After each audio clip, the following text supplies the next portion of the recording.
할렐루야. 아멘. 정말 이렇게 무더운 날씨에도 우리 하나님 아버지를 예배하기 위하여서 이 영광스러운 자리에 나오신 우리 성도님들을 환영하고 축복합니다. 여러분, 오늘이 무슨 날입니까? 네, 오늘 수요 예배가 있는 날이죠. 네. 동시에 말복입니다. 네, 어떻게 제 의도를 잘 아시는지. 네, 오늘 삼복더위의 마지막 날인 이 말복 날에 생명의 말씀, 이 진리의 말씀으로 은혜 받아 가셔서 정말 저와 여러분의 영과 육이 더욱더 강건케 되기를 소망합니다. 그리하여서 속히 오실 우리 예수 그리스도를 위해서 적재적소에 아름답게 쓰임 받으시길 예수님의 이름으로 축복합니다. 이제 설교를 이제 시작할 건데요. 꼭 11시 한 20분, 30분 되면은 벨소리가 울리더라고요. 우리 성도님들 핸드폰에서 알람을 맞추시는 건지 모르겠지만, 제가 이제 말씀 듣기 전에 한번 핸드폰을 점검하도록 하겠습니다. 이게 벨소리, 내 벨소리가 울리지 않도록 진동으로 좀 다 바꿔 넣어 주시면 너무너무 감사하겠습니다. 네, 다 되셨나요? 네. 자, 제가 여러분에게 이 명화 한 작품을 한번 보여드리도록 하겠습니다. 한번 스크린을 보시고. 자, 여러분이 이 그림이 무슨 그림인지 아시죠? 네, 뭐예요, 여러분? 예, 최후의 만찬입니다. 네, 화면 다시 돌려주시고요. 여러분, 이 최후의 만찬 그린 사람의 작가의 이름이 누군지 아세요, 혹시? 예, 맞습니다. 와, 역시 수준이 높으십니다. 네, 이탈리아의 화가 레오나르도 다빈치가 그린 최후의 만찬입니다. 이 작품은요, 1495년부터 1497년간 약 3년에 걸쳐서 완성된 그림입니다. 이 다빈치가요, 이 마태복음 26장 20절 이하 말씀을 바탕을 통해서 예수님께서 십자가에 죽으시기 전날 그 12 제자들과 함께 마지막으로 식사를 나눈 것을 그린 그림입니다. 특히 이 제자 중에 한 명, 누구죠? 가룟 유다가 자신을 배신할 것을 말씀하시자 제자들이 이렇게 술렁이는 그 장면을 그린 그림이 방금 보셨던 최후의 만찬입니다. 제가 오늘 이 본문 말씀을 묵상할 때 이 머릿속에 다빈치의 최후의 만찬이 떠올랐습니다. 왜냐하면 오늘 본문의 배경이 되는 이 바벨론 궁에서 열렸던 이 큰 잔치가 벨사살 왕이 누렸던 살아생전의 마지막 잔치였기 때문입니다. 여기서 우리 잠시 이 벨사살 왕이 어떤 사람인가에 대해서 제가 소개를 해드리겠습니다. 이 벨사살 왕은 바벨론 제국의 전성기를 누렸던 이 느부갓네살 2세의 손자입니다. 느부갓네살 2세가 누구냐? 다니엘서 1장부터 4장까지 나오는 그 느부갓네살 왕을 말하는 거예요. 자, 이 느부갓네살 왕의 아들인 이 나보니두스의 장자가 바로 오늘 본문에 나오는 이 벨사살 왕인 것입니다. 이 벨사살 이름의 뜻이 뭐냐면 벨이여 왕을 보호하소서. 참고로 여기서 벨은 누구예요? 바벨론 제국의 신을 이야기하는 거예요. 신. 오늘 본문은 BC 539년에 실제로 일어난 역사적 사실입니다. 그래서 헬라의 역사가 유명하죠. 헤로도투스에 의하면 이 BC 539년 10월 10일에 이 벨사살이 이 큰 잔치를 열었다고 기록하고 있습니다. 그렇습니다. 이 일은요, 신화와 소설처럼 느껴질 수 있는데 절대로 신화나 소설이 아니라는 것을 우리가 짚고 넘어가야 합니다. 벨사살 왕의 소개는 이 정도로 하고 넘어가겠습니다. 다음으로는 이 벨사살 왕이 이 귀인 1000명을 위해서 큰 잔치를 베풀었다고 1절에서 말씀합니다. 그런데 이 큰 잔치가 열린 이 당시의 상황을 우리가 알아야 돼요. 벨사살이 배설한 큰 잔치는요, BC 539년이었고 바로 이 날이 무슨 날이냐면 바벨론 제국이 역사의 뒤안길로 사라진 멸망의 날이었습니다. 다시 말해서 이 벨사살이 배설한 이 큰 잔치는요, 바벨론 제국이 흥왕할 때가 아닌 쇠퇴하여 제국의 멸망이 바로 코앞에 왔을 때 있었던 일이라는 것이죠. 이 벨사살의 아버지가 누구라고 했어요? 나보니두스. 이 나보니두스라고 말씀드렸는데 이 나보니두스가 BC 552년에 메대와 바사의 연합군에서 그 전투에서 지고 말아요. 그래서 이 자기의 어떤 타격을 입었나 봐요. 그래서 자기 아들 벨사살을 바벨론의 공동 통치자로 이제 세워놓고 자신은 바벨론을 떠나서 이 아라비아의 테이마라는 곳에서요, 죽을 때까지 달의 신을 숭배하는 일에만 집중하기 시작했습니다. 그러니까 살아있는 거죠. 자, 그러니까 이 벨사살의 아버지 때부터 이미 바벨론 제국은 이 멸망의 길을 걸어가고 있었던 것입니다. 그리고 큰 잔치를 배설한 이때에도 이 메대와 바사의 연합군이 바벨론 제국의 상당 부분을 다 점령했어요. 심지어는 이 바벨론 성마저, 이 잔치가 이루어졌던 바벨론 성마저 이 메대와 바사의 연합군에 의해서 이미 2년째 포위된 상태였습니다. 그러니까 갇혀 있는 것이죠. 그럼에도 불구하고 왜 벨사살은 이 시점에서 큰 잔치를 열었을까요? 여러분, 귀인들이 1000명이에요. 1000명. 성경에는 정확한 이유를 말하고 있지 않지만 가장 설득력 있는 해석이 있습니다.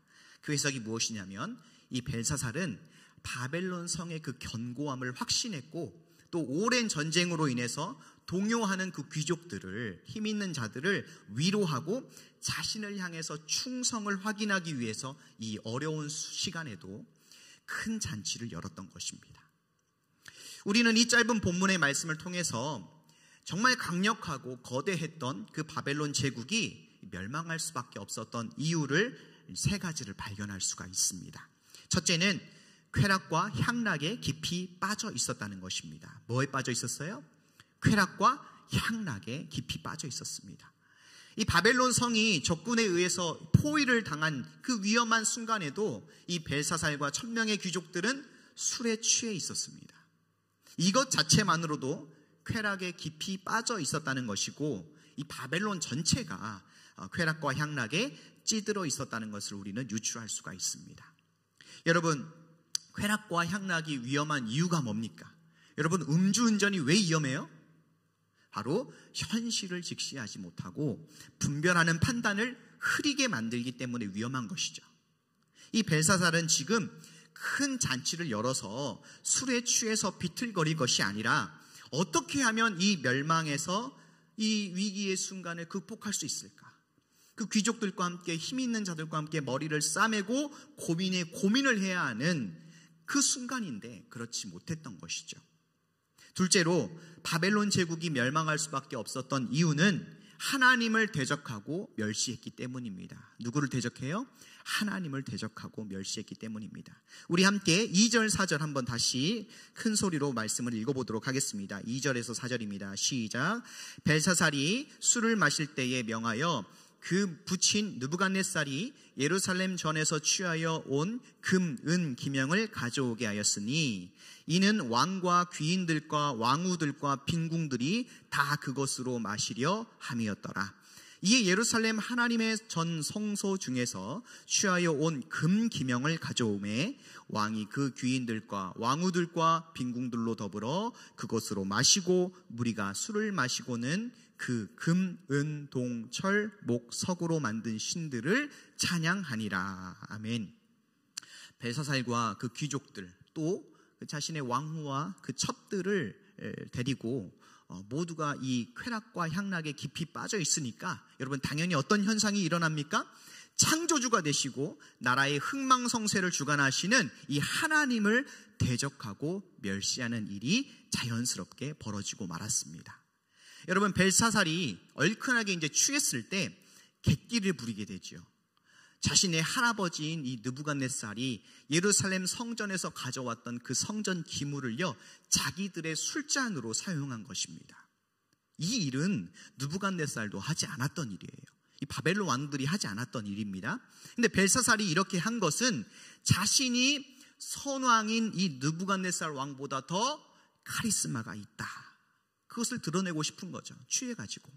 또한 이 메대와 바사 연합군에 포위된 매우 불리한 상태이지만 바벨론의 신이 이스라엘의 여호와 하나님을 이긴 것처럼 지금 우리가 메대와 바사군에게 연합되어 이렇게 포위되고 있지만 충분히 이길 수 있다라는 것을, 그 용기를 불어넣기 위해서 이 벨사살이 취했던 무리수였던 것이었습니다. 여러분, 근데 이 벨사살의 판단이 옳았습니까? 절대로 아니죠. 오히려 하나님을 대적하고 멸시하는 일이었습니다. 여러분, 이스라엘 하나님께서 정말 힘이 없으셔서 뭔가 부족하셔서 이 바벨론의 우상에게 패하신 것이 절대로 아니죠. 하나님께서는요, 이 바벨론 나라를 통해서 하나님과 말씀을 저버리고 떠나버린 이 남유다를 심판하시고 다시 회복시키기 위해서 일시적으로 바벨론에게 권세를 주신 것뿐입니다. 남유다를 맡기신 것뿐이에요. 이와 같은 이 영적인 통찰력이 없이 쾌락과 향락에 취해 있으니까 하나님께서 역사의 주인공이신지도 모르고 성전 기명으로 술을 마시고 사람이 만든 그 우상에 찬양하는 그런 무리수를 둘 수밖에 없었던 것입니다. 셋째로 바벨론이 멸망할 수밖에 없는 이유는 교만했기 때문입니다. 뭐 했기 때문이에요? 교만했기 때문에. 우리 22절, 23절 말씀도 한번 큰 소리로 읽어보겠습니다. 22절, 23절 시작. 벨사살이여, 왕은 그의 아들이 되어서 이것을 다 알고도 오히려 마음을 낮추지 아니하고 도리어 스스로 높여서 하늘의 주제를 거역하고 그 전 기명을 왕의 앞으로 가져다가 왕과 귀인들과 왕후들과 빈궁들이 다 그것으로 술을 마시고 왕이 또 보지도 듣지도 알지도 못하는 금, 은, 동, 철과 목, 석으로 만든 신상들을 찬양하고 도리어 왕의 호흡을 주장하시고 왕의 모든 길을 작정하시는 하나님께는 영광을 돌리지 아니한지라. 아멘. 여러분, 다니엘이 이 왕궁 촛대 맞은편 그 분벽에 적힌 그 글자를 해석하기 전에 이 벨사살에게 당신과 바벨론 제국이 멸망할 수밖에 없는 이유를 돌직구로 날려버린 것이죠. 한마디로 벨사살 당신이 하나님 앞에 마음을 낮추지 않고 교만했기 때문에 이 지경에 이르렀다. 그러니까 남 탓하지 말고 받아들여라, 이 말씀인 거죠. 여러분, 잠언 16장 18절에 교만은 패망의 선봉이요 거만한 마음은 넘어짐의 앞잡이라고 했습니다. 벨사살은 이 하나님 앞에 너무나 교만했기에 그 제국이 멸망을 피할 수가 없었습니다. 그렇다면 이 벨사살이 교만할 수밖에 없었던 요인들이 있겠죠. 그것이 무엇일까요? 그것은 바로 바벨론 성이 있었기 때문입니다. 여러분, 이 당시 바벨론 성은요 정말 난공불락의 튼튼한 철옹성이었습니다. 성벽이 두 개로 이루어져 있는데 성 안쪽에 있던 성벽의 두께가요 약 7m예요. 7m. 어마어마하죠. 그리고 20m 간격으로 이 방어탑이 세워져 있습니다. 그리고 또 성 바깥에 있는 그 성벽의 두께가 약 4m였대요. 10m가 넘어가는 성벽을 가지고 있었고 많은 또 파수탑들이 세워져 있었습니다. 그리고 바벨론 성이 무너지지 않았던 이유는 이 유프라테스 강의 한 지류가, 한 물줄기가요 이 바벨론 성을요 관통해서 흘러 들어왔대요. 그러니까 식수가 부족하지 않으니 무너지지 않는 것이죠. 또 여러분, 이 바벨론 성 안에는요, 이 당시의 성 안에는요 이 성의 주민들이 먹을 수 있는 식량이 10년치가 저장돼 있었대요. 10년치. 그러니까 2년 동안 포위되어 있어도 눈 깜짝 안 할 수 있는 것이 10년치 양식이 비축되어 있으니까요 벨사살이 교만해지기 시작했습니다.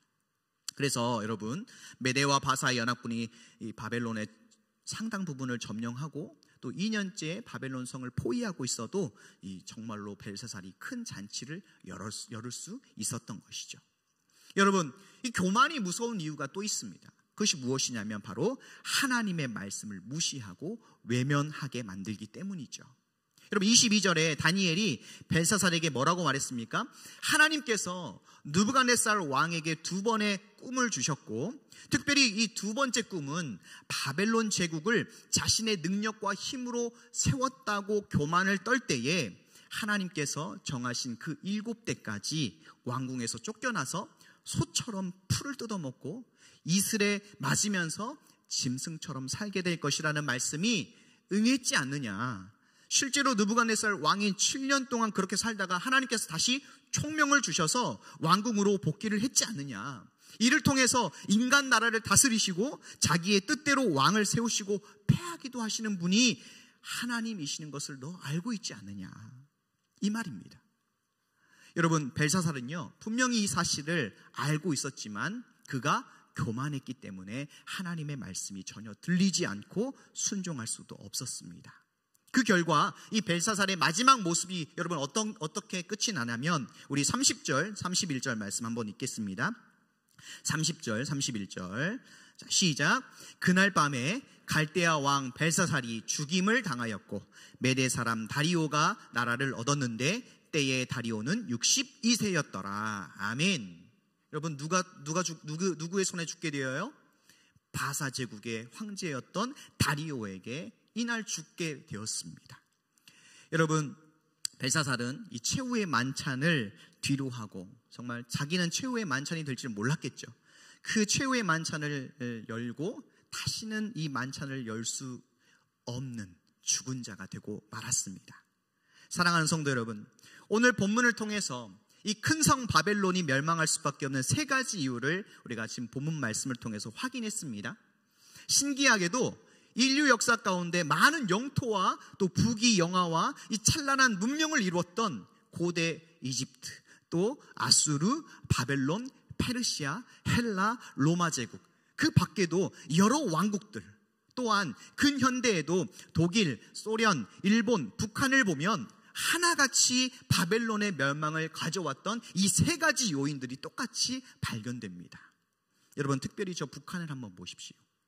1945년 8월 6일과 9일에 히로시마와 나가사키에 미국의 원자포탄 투하로 일본이 항복하면서 우리나라에 해방이 들어왔습니다. 8월 15일 광복을 맞이하였죠. 그리고 5년 후에 1950년 6월 25일에 소련과 중국의 공산주의 사상을 받아들인 이 김일성이가 스탈린의 승인과 지원을 받고 6.25 전쟁을 일으켰습니다. 그 결과 여러분, 지금과 같이 남과 북이 나뉘게 되었죠. 분단 후에 여러분 1960년대까지만 해도 북한이 남한보다 훨씬 더 잘 살았다는 것은 모두가 아는 사실입니다. 그런데 여러분, 공산주의와 주체 사상으로 하나님 자리를 제거하고 거기에 누구를 갖다 놓아요? 김일성 자신이 하나님 자리에 올라오고 교회를 없애버리고 북한 전역에 김일성 일가를 기리는 비석과 동상을 만들기 시작합니다. 게다가 김정은은요, 북한 전역에 30개가 넘는 호화 별장을 만들어 놓고 한 병에 300에서 500만 원짜리 외국산 와인을 마셔대면서 늘 취해 있었습니다. 그뿐만이 아니라 부모에게 사랑받고 공부하고 또 미래를 꿈꿀 꽃다운 나이에 여자아이들을 데려다가 자신의 기쁨조를 만들어버리는 비참한 상황이 저 북한의 과거였고, 그리고 현재의 모습입니다. 김씨 일가가 이 권력을 지키기 위해서, 이 달콤한 쾌락과 향락의 그 권력을 지키기 위해서 동포들에게 가야 할 그 식량과 그 물자를 바벨론 성과 같은 핵무기를 만드는데 천문학적인 비용을 쏟아 부었습니다. 여러분, 김정은은 어떻습니까?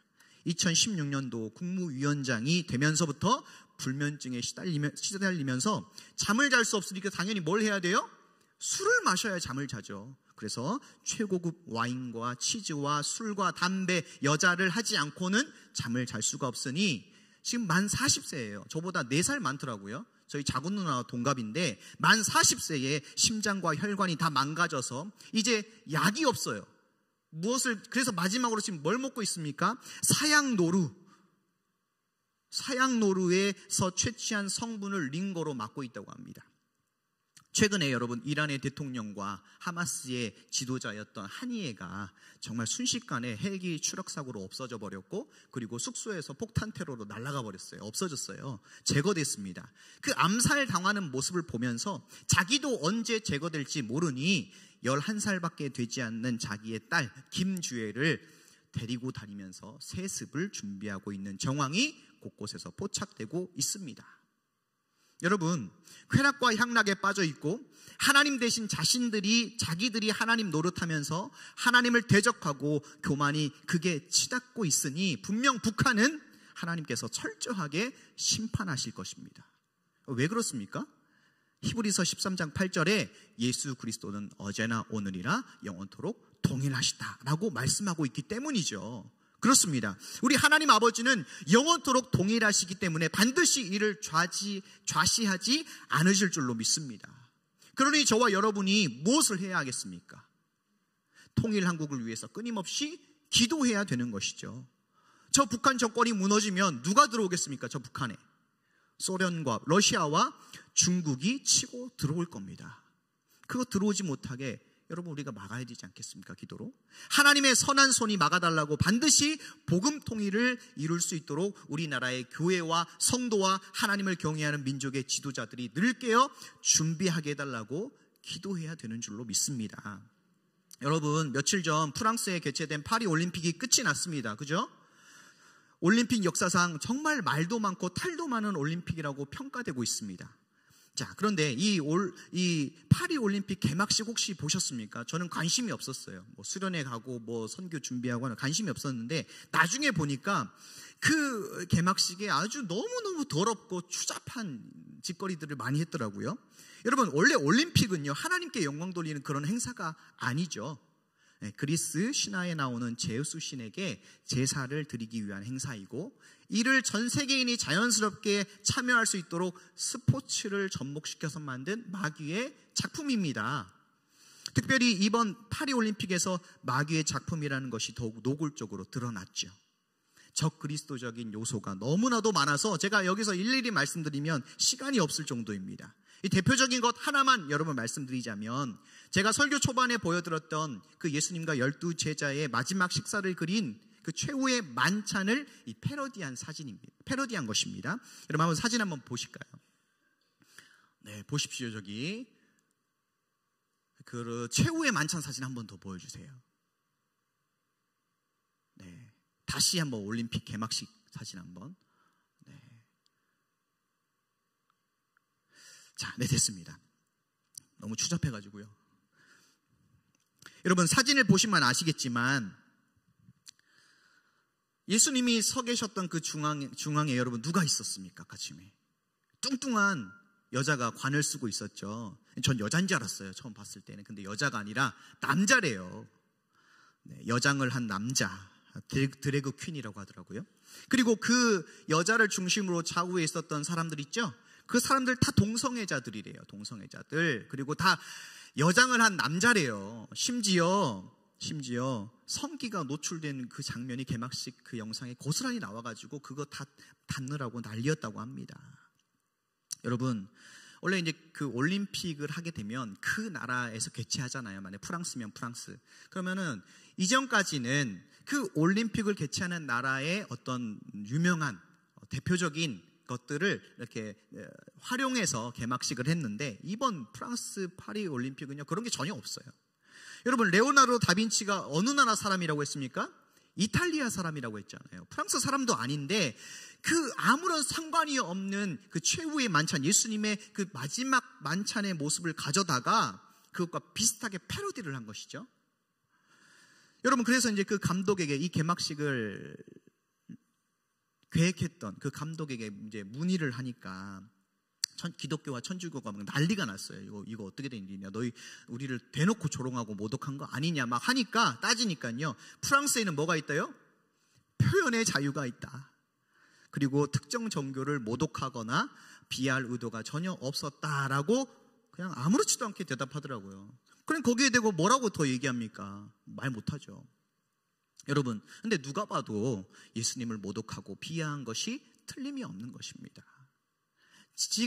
자기가 거짓말을 하면서 나는 그럴 의도 없었다 하면은 몇몇 사람은 속일 수 있겠죠. 하지만 우리 하나님의 눈은 절대로 속일 수가 없는 것입니다.